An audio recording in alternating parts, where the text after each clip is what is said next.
David, please don't come tonight. You'll just make things awkward. Hey everyone. Before we dive in, make sure to subscribe to the channel so you don't miss stories like this. Now, let's start today's story. Those were my dad's exact words, quiet, clipped, and sharp in a way that didn't quite match the soft hum of the hallway light above us. I remember the faint smell of rain rising off my coat, the tiny droplets trailing down the zipper, the cold air brushing past my ankles. But the coldest thing in that moment wasn't the weather, it was his voice. For a full second, I stared at him, waiting for his mouth to twitch, for some sign that this was just one of his poorly timed jokes. My father wasn't funny, but he tried. This wasn't trying. This felt practiced. A line he had rehearsed, maybe even repeated to himself until it sounded gentle enough to deliver. I laughed under my breath, not because anything was funny, but because the alternative was letting the silence choke me. Awkward? I echoed, forcing my tone to stay level. Yeah, he said with a sigh that sounded strangely rehearsed. His eyes darted somewhere over my shoulder, like he couldn't stand to look directly at me. This dinner is important. My business partners are coming. Their daughter too. It's all very delicate. You understand? I didn't understand. Not even close. But I nodded anyway, because that was what he expected me to do.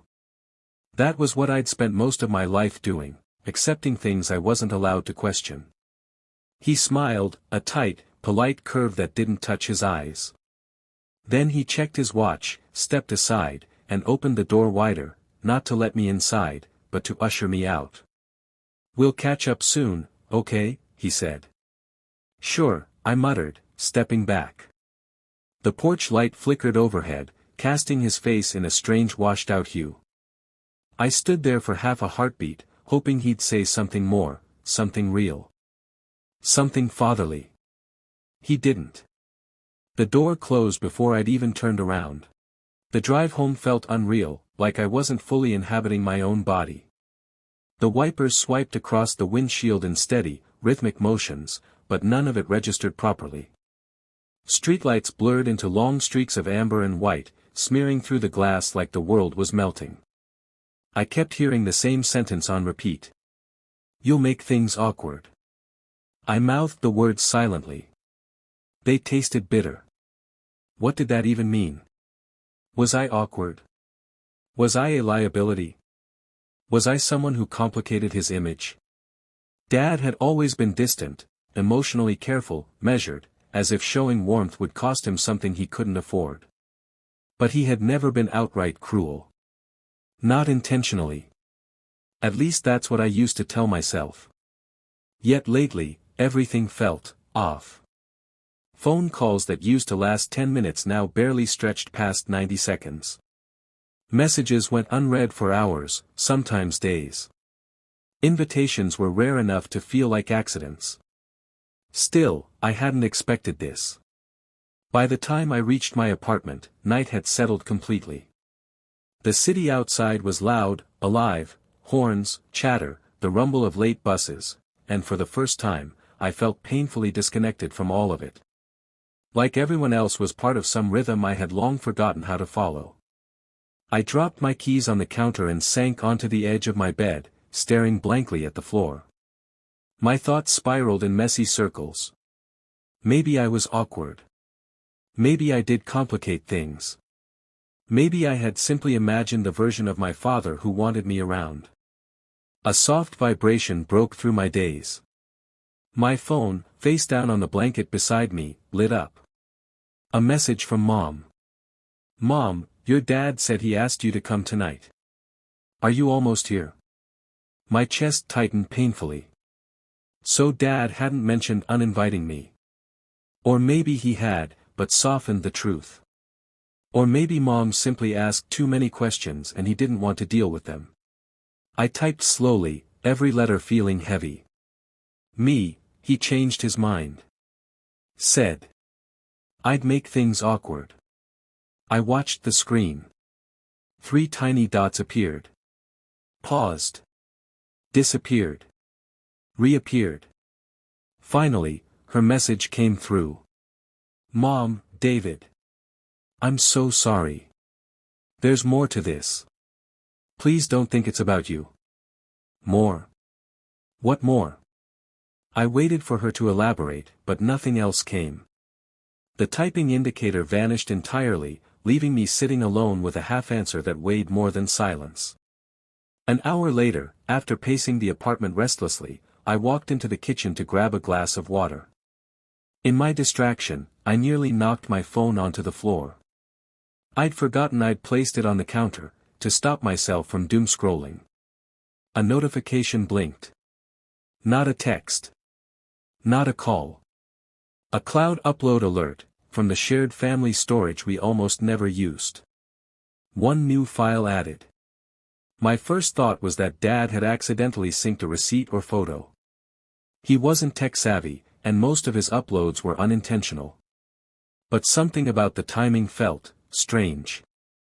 Curiosity tugged harder than common sense. I tapped the notification. A single file appeared. A screenshot. Title, "Didn't want him here." A cold rush rippled through my chest. I opened it. It loaded slowly, like the universe wanted me to feel every second of dread, pixel by pixel. Then it appeared. A message thread.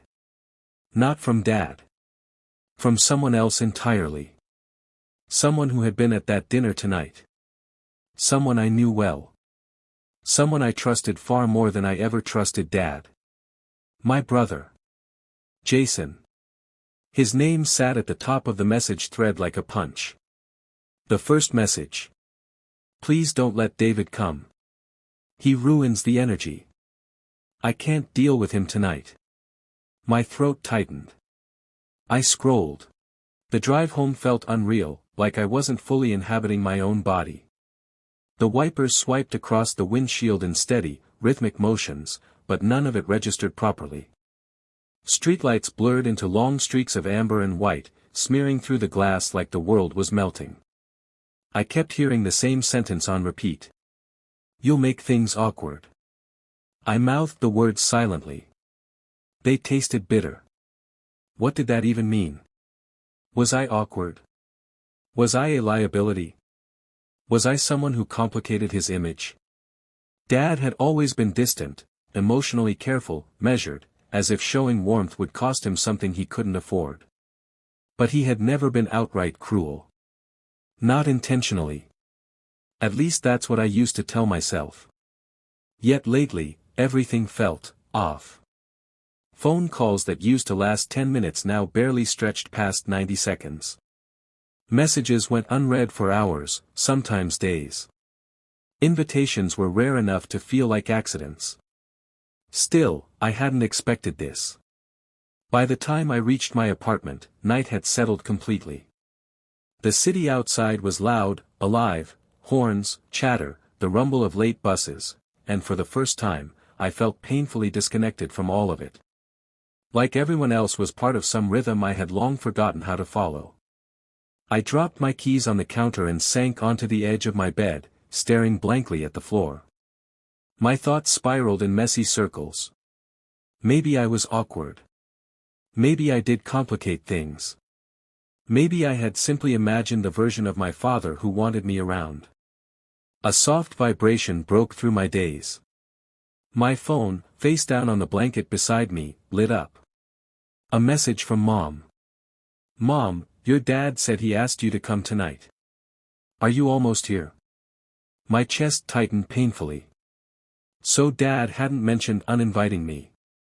Or maybe he had, but softened the truth. Or maybe Mom simply asked too many questions and he didn't want to deal with them. I don't remember standing up, but at some point my legs had carried me off the couch and onto the apartment floor, pacing from the kitchen to the living room and back again like an animal trapped in a cage too small to stretch in. My breaths came unevenly, sharp at the edges, burning in my chest. Every time I blinked, the screenshot flashed behind my eyelids like a brand. Jason's name glowed at the top of the message thread in my memory, clean, confident, smug even in plain text. Please don't let David come. 8 words. 8 stupid words. But they sunk deeper than anything he'd said to my face in years. As if I were nothing but a burden. An inconvenience. A presence that ruined the energy, his words, not mine.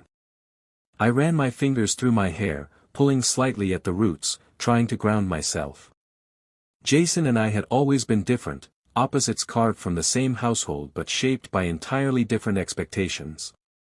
He was charm wrapped in charisma, the son Dad loved to show off. He fit into rooms like he belonged there before he even stepped inside. People naturally gravitated toward him, like he had a magnetic pull. Me? I was quieter. Not shy, just cautious. I observed before I spoke, thought before I acted, something Dad always said made me hesitant and difficult to read. Jason was a golden retriever. I was more like a cat someone forgot to feed but expected affection from anyway. But even through all our differences, I never thought he hated having me around. Annoyed? Maybe sometimes. But this was different. This was deliberate. Calculated. This was betrayal.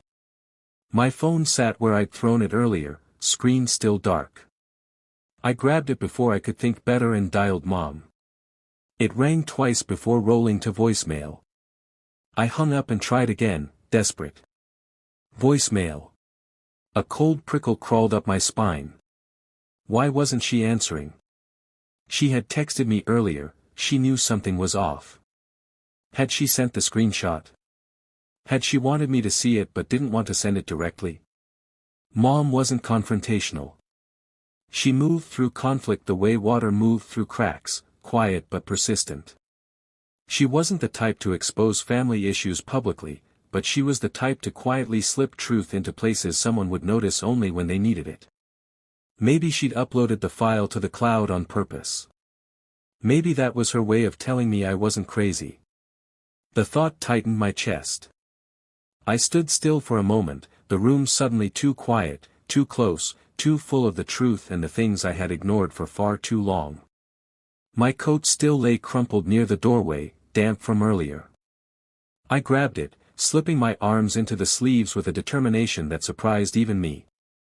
If I wanted answers, I wasn't going to get them sitting here letting my thoughts chew me alive. I was going back. Even if the dinner was still happening. Even if the guests were still there. Even if Dad would glare and Jason would sigh and Mom would whisper for me to calm down. Even if they all called me dramatic again. I needed the truth. Not the polished version Dad handed out. The real one. The drive back felt different from the earlier one, charged with adrenaline, humming with something sharper than fear, heavier than anger. The rain had stopped an hour ago, but the road still glistened like sheets of black glass reflecting the streetlights. Every sharp turn made my heartbeat thump harder. By the time I entered my childhood neighborhood, the tension in my chest had transformed into something strangely steady. A calm before war kind of clarity. Dad's house glowed with warm golden light spilling through every window. Laughter drifted faintly through the walls even from where I parked. Cars packed the driveway, sleek, expensive vehicles that belonged to people who lived in Dad's carefully curated world. Great. A full audience. I stepped out of the car, shut the door harder than necessary, and walked straight toward the front entrance. No hesitation. No second thoughts. I rang the bell. Footsteps approached. The door cracked open just enough for Mr. Faulkner, one of Dad's business associates, to peek out. The polite, stiff smile he wore faltered when he recognized me. "Oh, David, right?" he said, adjusting his glasses. "I didn't know you were joining us tonight." "I wasn't invited," I replied plainly. "But I need to speak with my family." The man blinked, confusion clouding his face. But he stepped aside anyway, murmuring something like, of course," as I entered. The moment I stepped inside, conversation softened into uneasy murmurs. Heads turned. Eyes flicked toward me with curiosity. No one said anything, but everyone noticed. I scanned the room. Mom saw me first. Her face shifted from surprise to worry in less than a second. She hurried toward me, her heels clicking frantically on the hardwood floor. "David," she whispered. "Why are you here? What happened?" I didn't waste time. "You saw the message," I said. "Didn't you?" Her eyes widened.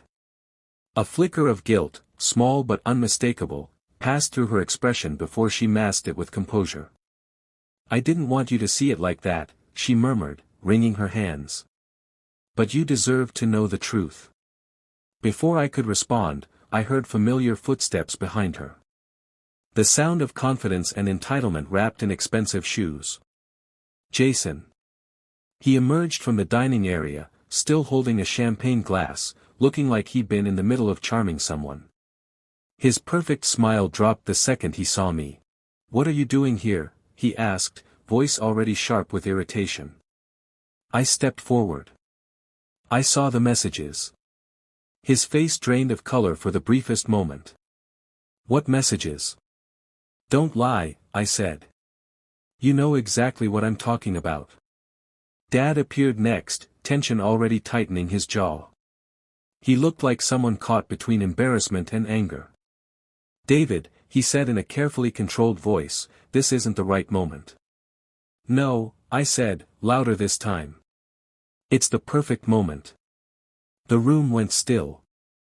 I pulled out my phone, brought up the screenshot, and held it toward them. Jason's eyes flicked to the screen, then to Mom, then to Dad. His breath faltered. "Fine," he muttered, voice cracking slightly. "Yes, I sent it. I didn't want you here tonight. I thought you'd complicate things." "Complicate things?" I repeated, incredulous. "Just by showing up." Jason groaned. "God, you always make everything emotional." "It was one dinner, David. You're acting like I betrayed you." "You did," I said quietly. "And Dad went along with it." Dad stepped forward. "We were trying to avoid conflict." "You created conflict," I snapped. "And then blamed me for it." Silence stretched, tense and suffocating. Everyone was watching now. Mom closed her eyes for a moment, gathering something inside herself before whispering. "David, there's something you don't know. Something bigger than this." I turned to her slowly, pulse hammering. "What don't I know?" She inhaled deeply. "You were never the problem." The room seemed to shrink around us, like the walls had leaned in to listen. The warm glow of the chandelier suddenly felt harsh, almost interrogating. Every face in the living room, business guests, family friends, people who barely knew me, had gone still. Conversations had died mid-sentence. Forks rested frozen above plates. Breaths were being held as if the air itself had become a fragile thing. My mother stood in the center of it all, small but unwavering. Her hands trembled slightly at her sides, but her chin was raised in a way I'd never seen before. She wasn't looking at me, not yet. Her gaze was locked on Dad, piercing through him like she'd finally summoned the courage for a battle that had been waiting for years. Dad gave her a warning stare. A silent command. A look that had always worked in the past. But this time, she ignored it. "David," she said, her voice soft but firm, "you deserve the whole truth." Those words alone made something cold twist in my stomach. Because the whole truth was never kind. Never gentle. And coming from a woman who avoided confrontation so fiercely she used to cry when the microwave beeped too loudly, it had to be something devastating. Jason groaned under his breath, annoyed and anxious. "Mom, don't." Her head snapped toward him. "Enough, Jason." The sharpness in her voice was like glass breaking. It sent a ripple through the room. I saw Mr. Faulkner flinch. Someone's wine glass nearly slipped from their hand. Even Jason reeled back a little, shocked. I'd never heard her sound like that. Not once in my entire life. She turned her focus back to me, eyes already glistening. Your father didn't keep you away tonight because of Jason. Or because you'd make things awkward. That excuse was just convenient.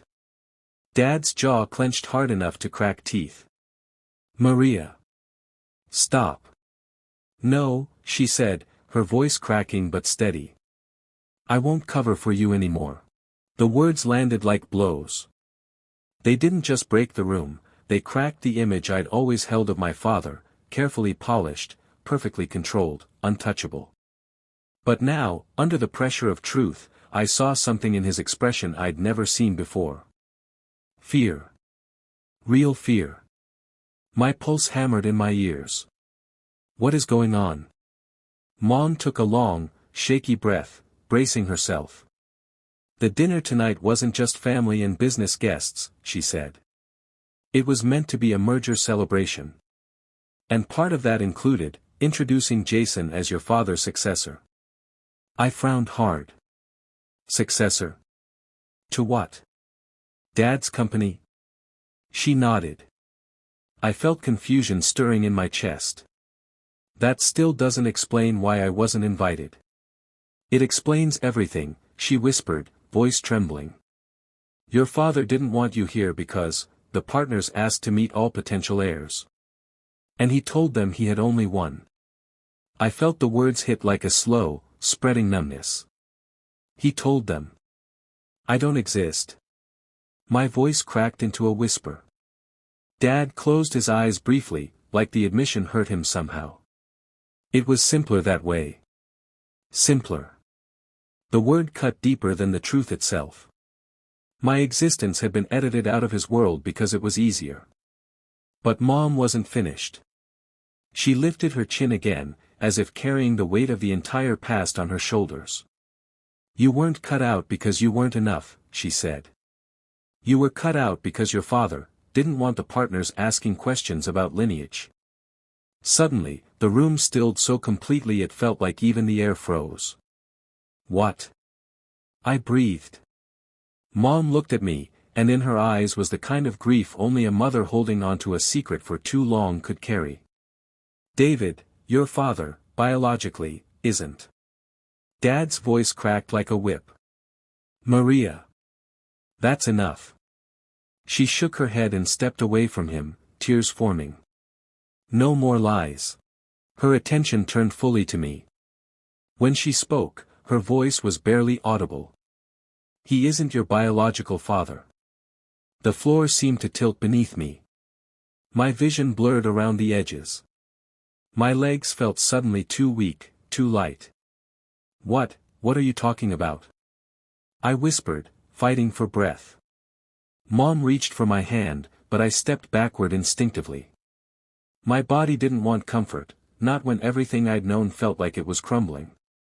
No, I said. No. Explain. She nodded slowly, painfully. You were born a year before your father and I got married.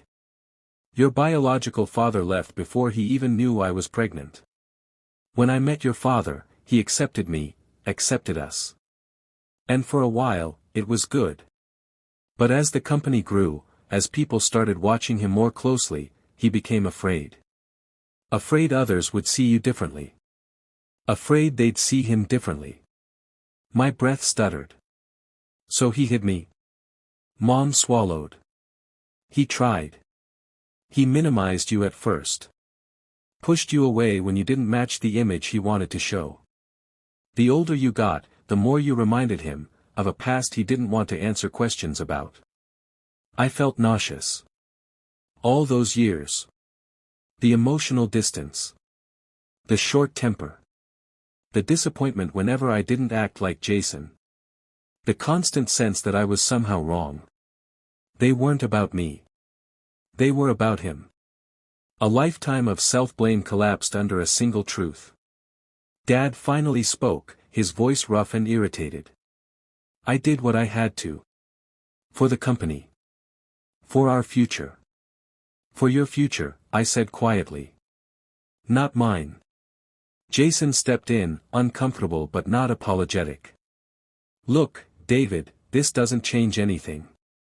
Dad is still He's not my father, I said, my voice barely above a whisper but clear as glass. Not in the way that matters. Mom let out a quiet sob. Dad looked away. Jason opened his mouth, but no words came out. Silence fell again. Thick, crushing, undeniable. I took a shaky breath and asked the question burning through my chest. So the reason I wasn't invited tonight, the reason you listened to Jason, the reason I was erased, was because I'm not biologically yours? Dad didn't answer. His silence was confirmation. And something inside me, something that had been clinging, hoping, bending for years, finally snapped. Not with a scream or a breakdown. Not with anger. With clarity. Painful, devastating clarity. I had spent my whole life trying to earn the love of a man who never wanted me to belong. And now, standing in front of him, in a room full of people who finally saw the truth he'd always tried to hide. I finally knew. I never failed him. He failed me. My hands were shaking, not from fear, but from a fury so deep it felt ancient, like a storm that had been building for decades and finally found its release. Every insult I had swallowed, every cold shoulder I had endured, every half-hearted apology I had brushed off, all of it culminated here, in this one impossible moment. The truth slammed into me like a freight train. Dad didn't just prefer Jason. He needed Jason. And he needed me to disappear. Say something, I demanded, my voice cutting through the thick, suffocating air. Anything. Just, say something. Dad straightened, shoulders rigid, and the familiar mask of the composed, unflappable businessman slid back into place. His voice, calm and practiced, betrayed none of the tension I knew should be there. This isn't the place for emotional outbursts, he said, almost dismissively, as if the years of being ignored had been my own fault. Emotional outbursts. Right. As if the rage that had been simmering quietly inside me for decades was somehow inappropriate. That's all you have to say? I pressed, taking a step closer. After hiding who I am from your business partners? After hiding me from my own family's future? After letting Jason dictate who belongs in this house, in this family, in your life? Jason scoffed, attempting to trivialize the tension. Stop making it dramatic, David. You weren't excluded from life, just one dinner. One dinner that apparently defines the rest of my life in this family, I said, my voice low but fierce. And you knew exactly what you were doing. He rolled his eyes like a bored teenager, the arrogance of it almost physical. You always exaggerate everything. Dad added, his tone clipped and rehearsed, this isn't personal. It's business. My voice hardened, sharper than I expected it to be. You don't get to separate the two when you're talking about your child. There is no business without the family you claim to love. You've erased me from both. David, Mom tried to intervene, stepping closer, her hands reaching for me, but I held up a hand. No. I had been quiet my entire life. Not tonight. Not anymore. I stepped closer to Dad until there was barely a foot between us. The smell of his cologne, familiar, suffocating, didn't calm me. It made me angrier. You could have told me the truth years ago, I said. I could have handled it. I could have understood.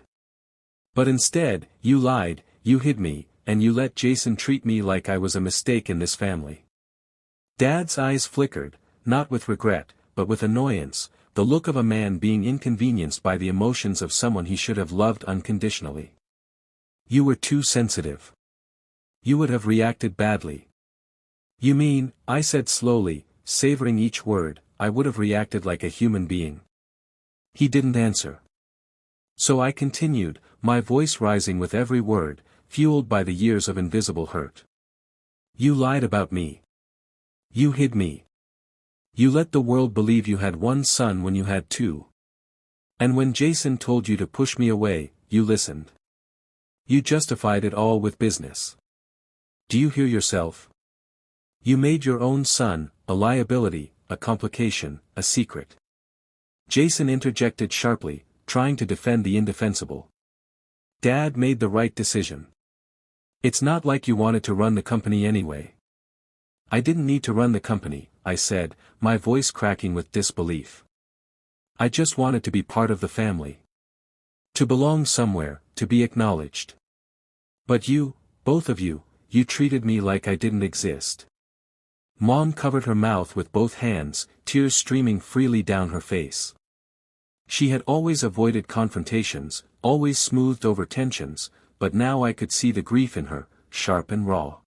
Dad exhaled impatiently, a thin, frustrated sound. David, you have to understand, image matters. Reputation matters. People talk. They dig into the past.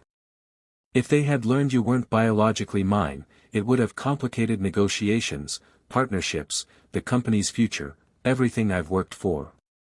And that's more important than me. The question escaped me like a knife cutting the silence. He looked me straight in the eye, cold and unflinching.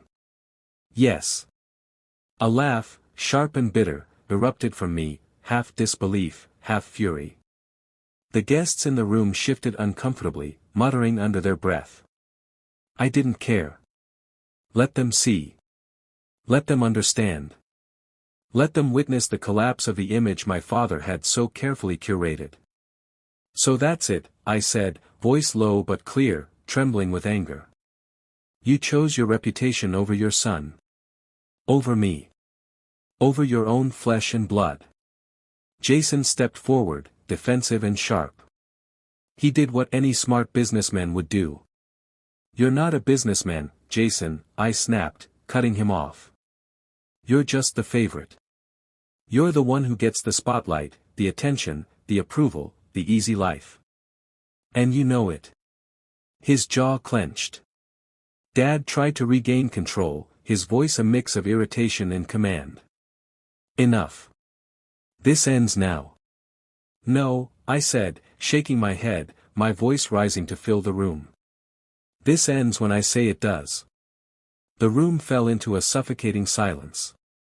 The guests avoided my gaze, shifting uncomfortably, but I didn't care. I wanted them to see. I wanted them to know. Do you want to know why I wasn't invited? I asked, addressing them all now. It wasn't because I'm awkward. It wasn't because I'm dramatic. It wasn't because this dinner was private. It's because this man, I said, pointing at Dad, decided I wasn't convenient for his carefully curated image. He erased me. He chose optics over his own child. Whispers spread like wildfire across the room.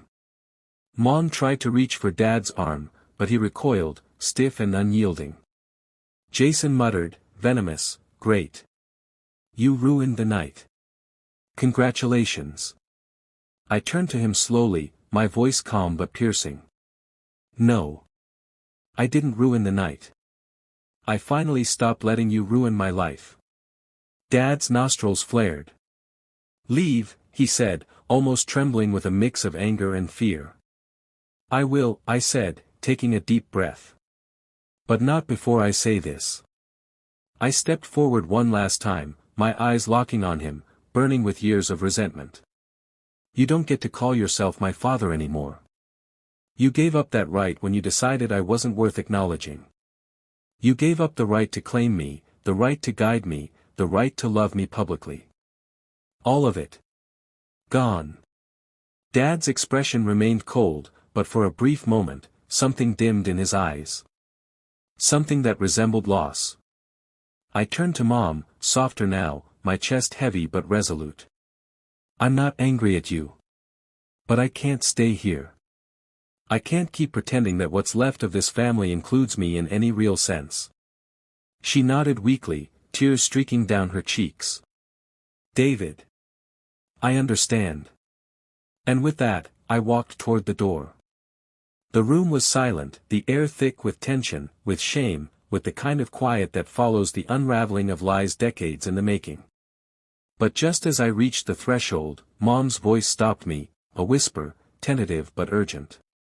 Wait. There's one more thing. I froze. Everyone froze. The words hung in the air, heavy with significance. She swallowed hard, trying to steady herself. Her eyes met mine, full of sorrow and something else, hope. You deserve to know who your real father is. And just like that, the entire world tilted once more. The room's attention snapped instantly to Mom. Even the guests who had tried to make themselves invisible perked up slightly, their murmurs quieting as if the chaos unfolding had magnetized every eye. The air felt heavier now, thick with expectation, as if each person was waiting for a bomb to drop, and they weren't wrong. My heart thudded painfully in my chest. Each beat was a drum of nerves and disbelief. My real father? I repeated, my voice barely above a whisper, though the weight of the question made it sound like a shout. Mom nodded slowly, her hands trembling slightly as she wiped tears from her cheeks. Yes. The man who left before knowing about you, he didn't leave by choice. Dad stiffened beside her, his eyes narrowing as he glared at her. Don't romanticize it, he said sharply, the words clipped, controlled. I'm not, she shot back, her voice hard, but quivering at the edges. I'm telling the truth. Something you never wanted to admit, but it's the truth. I took a hesitant step forward, needing this. Needing clarity after years of confusion. Mom, just tell me. I can handle it. Her voice softened then, almost breaking. His name was Daniel Hart. The name meant nothing to me, but the way she said it, careful, measured, and full of sorrow, made it feel monumental. It was as if the name carried the weight of all the years stolen from me. He wasn't ready to be a father. I asked, struggling to understand, to fit this new piece of my life into the puzzle. She shook her head firmly. He never got the chance. He wasn't flaky or irresponsible like I let you believe. David. Daniel was deployed overseas when I found out I was pregnant. I tried to write to him. I tried everything. But he never responded. Months later, I learned he had been injured and discharged. He moved back to his hometown, across the country. My breath hitched. He didn't leave us. I felt dizzy. The truth was a tidal wave, crashing over me, dragging me into currents I hadn't realized were there. Dad didn't just hide me, he erased a man from my life. A man who had wanted to know me. A man who could have been part of my story. I was supposed to meet him, Mom whispered, a ghost of a smile haunting her tear-streaked face. But before I could, he died in an accident. The final blow landed, sharp and cold. I closed my eyes, the pain deep and unfamiliar. I never knew him. He never knew me. And the chance, our chance, was stolen from both of us. Dad crossed his arms, attempting to regain composure. What would it change? I raised you. I gave you my home. My name. I gave you security. You gave me your silence, I said quietly, but with piercing clarity. Your distance. Your resentment. Everything else was just a facade. He didn't deny it, didn't try. That alone was damning. Jason muttered, his voice sharp and uncomfortable. This is insane. Why dig up the past? Because the past explains everything, I said, my voice steady, resonant with a newfound understanding. Dad didn't push me away because I was awkward. He pushed me away because I reminded him of someone else. Someone who threatened his image. Someone he couldn't control. Dad glared, sharp and defensive. You're being childish. No, I said calmly, turning back to Mom, my chest heavy but certain. I'm finally being honest. For the first time, I'm telling the truth to myself, and I'm not going to let anyone, especially you, erase it again. I stepped closer to her, grateful for her unwavering presence. Thank you for telling me. She nodded, tears streaming freely again. I should have told you years ago. I just didn't want to break you. I wanted to protect you from the hurt I couldn't fix. This didn't break me, I said quietly, but firmly. What broke me was thinking something was wrong with me. Thinking I was the problem. But now I know, it was never about me. It was about their fear, their control, their selfishness. I turned toward the door, my steps deliberate. "David," Mom whispered, voice cracking with exhaustion and hope. "Can we talk tomorrow? Alone?" I softened, a small part of me recognizing the need for continued healing. "Yes. We will. Tomorrow." Jason scoffed, venomous and mocking. "You're running away." I paused, looking back at him, my gaze steady and unwavering. "No," I said. "I'm walking away from people who never valued me. From people who chose their image over their own child. From lies that poisoned every memory I had of this family." Dad didn't speak. Not one word. And that silence, so loaded and final, said more than anything he could have shouted. I opened the door. Cool night air rushed in, brushing over me like a strange kind of freedom. It filled my lungs, sharp and invigorating, washing away some of the weight I'd carried for decades. Before stepping fully outside, I paused and looked back at the family I had once known. My voice rang out, calm but resolute. "You didn't want me at your dinner. You didn't want me in your story. You tried to erase me from your life. And now, I'm finally giving you what you wanted." I turned, stepping into the night, letting the cool air fill me completely. "And I'm rewriting my own story," I whispered, a vow to myself and to the father I never knew. The street was quiet, the city alive beyond the walls of my past. And for the first time in years, I felt like I was walking into my own life, untethered from the lies, the favoritism, and the fear that had defined me for so long. If you enjoyed this story, don't forget to subscribe to the channel for more heartfelt stories like this. Thank you for listening, and I'll see you in the next story.